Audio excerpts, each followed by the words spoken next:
안녕하세요. 4월 12일 금요일 아침 말씀 시간에 나온 성도 여러분 환영합니다. 오늘 말씀은 신명기 27장 1절부터 26절입니다. 그중 1절부터 10절까지 제가 봉독하겠습니다.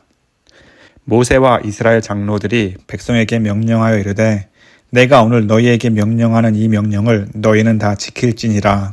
너희가 요단을 건너 내 하나님 여호와께서 내게 주시는 땅에 들어가는 날에 큰 돌들을 세우고 석회를 바르라.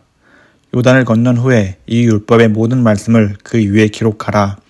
그리하면 내 하나님 여호와께서 내게 주시는 땅, 곧 젖과 꿀이 흐르는 땅에 내가 들어가기를 내 조상들의 하나님 여호와께서 내게 말씀하신 대로 하리라.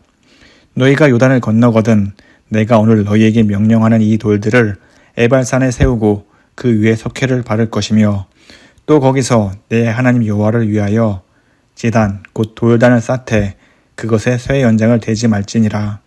너는 다듬지 않은 돌로 내 하나님 여호와의 제단을 쌓고 그 위에 내 하나님 여호와께 번제를 드릴 것이며 또 화목제를 드리고 거기에서 먹으며 내 하나님 여호와 앞에서 즐거워하라.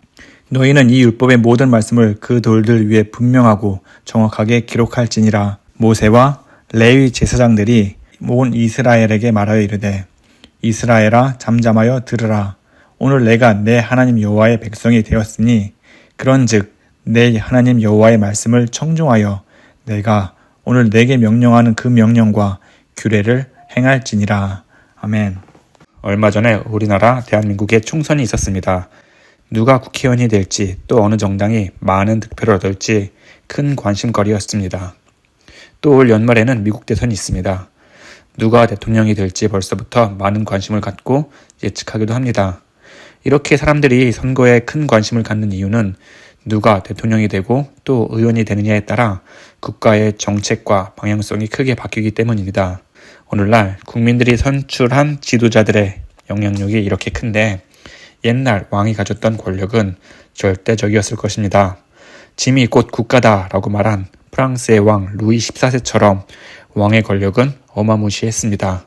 왕의 말이 곧 법이자 나라의 중심이었습니다. 그의 몸짓과 표정으로 사람의 생명은 풍전등화와 같았고 온 백성의 삶에 큰 영향력을 끼쳤습니다. 그렇기 때문에 사람들은 왕을 중심으로 모였고 왕의 권력에 기대어 삶의 평안과 평강을 기원했습니다. 이렇듯 모든 나라에는 왕이 있었고 왕을 신처럼 모시며 왕을 높였습니다. 그런데 이상한 민족이 있었습니다. 수많은 사람들이 모여 살며 광야를 이동함에도 왕이라 하는 사람 보이지 않았습니다. 그 민족의 지도자라 하는 자는 오히려 하나님의 종이라 말하며 자신을 겸손하게 낮추며 자신의 욕심과 이익과 만족을 버린 채 오직 하나님의 말씀으로 이스라엘 백성을 다스렸습니다. 가나안 이방인들은 이스라엘 민족을 이해하기 힘들었을 것입니다. 왕과 같은 절대 권력자가 없이 40년이란 긴 시간을 광야에서 어떻게 보낼 수 있단 말인가. 가나안에 들어가면 분명 큰 전쟁을 치러야 하는데 이 전쟁을 이끌 강력한 왕이 보이지 않는데 어떻게 전쟁을 치를 수 있단 말인가. 이렇게 분명 생각했을 것입니다. 하지만 이스라엘 백성에게는 이방인과 같은 왕이 필요 없었습니다. 그들에게는 아브라함과 이삭과 야곱과 함께 하신 하나님, 그 하나님이 계셨고 또 하나님의 약속하심에 따라 젖과 꿀이 흐르는 땅으로 인도하심을 굳게 믿었기 때문입니다. 하나님을 향한 믿음, 그리고 그 믿음의 확신을 가진 이스라엘 백성들이 요단강을 건너려 합니다. 이럴 때 하나님은 이렇게 말씀하십니다. 요단을 건너 내 하나님 여호와께서 주시는 땅에 들어가는 날에 큰 돌에 석회를 바르고 모든 말씀을 기록하라고 명령하셨습니다. 이스라엘 백성들이 요단강을 건너 가장 먼저 해야 할 일은 하나님 말씀을 큰 돌에 기록하는 것입니다. 이는 하나님이 이스라엘 백성의 왕이 되고 직접 다스리신다는 것을 보여줍니다. 가나안 땅에 있던 이방 나라들의 대표가 왕이었다면 이스라엘 민족의 대표자는 하나님의 말씀, 곧 하나님이 되십니다. 이 율법을 기반으로 이스라엘 백성들은 가나안 땅에서 삶을 꾸리게 될 것이고 또 이 말씀을 기초로 그들의 삶 가운데 평안과 평강이 가득 넘치게 될 것입니다.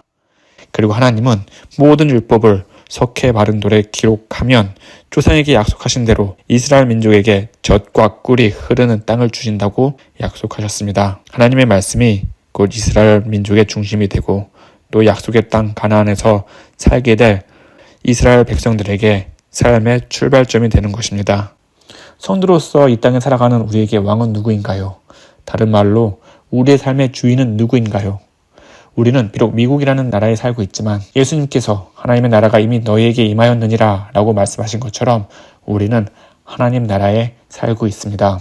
다시 말해 우리가 세상의 지도자에 관심을 갖는 것처럼 하나님의 나라의 왕 대신 예수님을 알기에 온 마음과 정성을 다해야 합니다. 사도 바울은 이렇게 고백합니다. 우리가 살아도 주를 위하여 살고 죽어도 주를 위하여 죽나니 그러므로 사나 죽으나 우리가 주의 것이로다. 로마서 4장 12절 말씀입니다. 사나 죽으나 우리가 주의 것이로다 라고 고백한 사도 바울처럼 우리 삶의 주인은 곧 예수님 한 분뿐이 없습니다. 우리 삶 가운데 영광 받으실 분 오직 예수님입니다. 그럼 우리가 어떻게 예수님께 영광을 돌리면서 그의 이름을 높이며 살 수 있을까요? 그것은 바로 우리 삶 속에서 힘을 다하여 순종하는 것입니다. 매일 말씀을 묵상하고 그 말씀 그대로 하루를 살아가는 것이지요. 하나님은 이스라엘 백성에게 율법을 기록한 큰 돌을 에발산에 세우고 쇠 연장으로 다듬지 않은 돌로 제단을 쌓고 번제와 화목제를 드리라고 명령하십니다. 쇠 연장으로 돌을 다듬지 말라고 하신 이유는 출애굽기 20장 25절에 나와 있습니다. 쇠 연장을 사용하여 돌을 쪼개거나 다듬으면 부정하게 된다고 하나님께서 말씀하셨습니다. 그렇기 때문에 다듬지 않은 돌로 제단을 쌓고 번제와 화목제를 드리라고 명령합니다. 이는 이스라엘 백성에게 하나님 앞에서 온전하고 경건한 모습을 드리는 것이며 또 감사를 아는 백성이 되기를 원하셨던 것입니다. 하나님이 이스라엘 백성들에게 원하셨던 것처럼 우리도 그들처럼 하나님 앞에 제사를 드리는, 다시 말해 예배를 드리는 삶을 살아야 합니다. 사도 바울이 이렇게 말합니다. 그러므로 형제들아 내가 하나님의 모든 자비하심으로 너희를 권하노니 너희 몸을 하나님이 기뻐하시는 거룩한 산 제물로 드리라.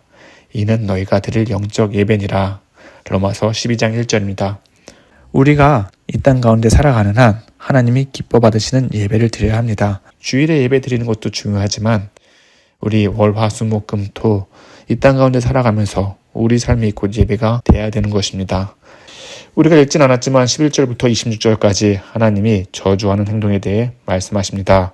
우상을 만들고 섬기는 자, 부모를 소홀히 대하는 자, 각종 성적인 문제, 그리고 이웃을 살인하는 등 12가지 저주를 받을 행동에 대해 말씀하십니다. 하나님께서 이렇게 구체적으로 저주를 선포하신 이유는 이스라엘 민족이 하나님의 백성이고 율법에 따라 산다 하더라도 그들 가운데 죄가 있고 그 죄로 말미암아 언제든지 죄를 저지를 만한 그런 마음이 있기 때문입니다. 게다가 자이든 타이든 이방 민족과 교류를 통해서 그들이 섬기는 우상과 성적 문화가 흘러들어서 이스라엘 백성들에게 큰 영향력을 끼치기 때문에 하나님께서는 경고하신 것입니다. 우리도 하나님의 말씀을 산다고 매일 고백하지만 우리의 연약한 본성으로 인해서 쉽게 유혹에 빠지고 죄를 짓는 모습 우리는 늘 경험합니다. 눈 감으면 코 베어간다는 말이 있듯 한순간에 긴장의 끈을 놓으면 우리는 쉽게 죄에 노출되고 죄를 저지르는 나약한 인간입니다. 하지만 예수님은 우리의 연약함을 아시고 우리에게 성령님을 보내주셨습니다. 성령을 통하여 예수님의 말씀이 우리 마음속에 기억나게 될 것입니다. 그리고 죄가 드러나게 될 것입니다. 죄가 드러날 때마다 우리는 회개의 자리에 앉아서 회개하면서 죄에서 멀어진 삶을 살아야 할 것입니다. 하나님이 싫어하는 죄에서 멀어져 갑시다. 그리고 우리의 삶을 돌이켜보면서 우리의 삶을 더욱더 하나님이 원하시는 귀하고 참된 예배자로 거듭나는 삶을 살아야 할 것입니다. 예수님이 이 땅에 오심으로 하나님의 나라가 이미 이 땅 가운데 시작되었습니다. 우리가 세상의 지도자에 관심이 많은 것처럼 하나님의 나라의 왕이신 예수님을 더욱 생각하고 그분의 말씀을 사모하며 순종하며 살아야 할 것입니다. 그리고 이런 모습으로 살아간다면 하나님께서 약속의 땅 가나안에서 이스라엘 백성에게 큰 은혜를 베풀어 주신 것처럼 우리 삶 가운데 분명히 하나님의 은혜와 놀라운 사랑을 채워주리라 믿습니다. 그런 놀라운 일을 경험하는 오늘 하루 되길 간절히 기원합니다. 다 함께 기도하겠습니다. 사랑과 은혜가 충만하신 하나님 아버지, 날마다 우리에게 새로운 힘과 기쁨을 주심을 감사합니다. 오늘도 주님께서 우리에게 얼마나 크고 놀라운 은혜와 사랑을 부어주실지 기대합니다. 이 기쁨을 가지고 오늘도 예수님의 이름을 높이며 살아가게 하여 주시옵소서. 하나님, 우리나라에 새로운 지도자들이 뽑혔습니다. 그들에게 지혜를 주시어 나라를 잘 다스리고 또 하나님이 기뻐하시는 나라가 되게 하여 주시옵소서. 또 올해 미국에도 대통령을 새로 뽑습니다. 좋은 대통령이 선출되어 하나님의 뜻이 이 땅 가운데 잘 드러나게 하여 주시옵소서.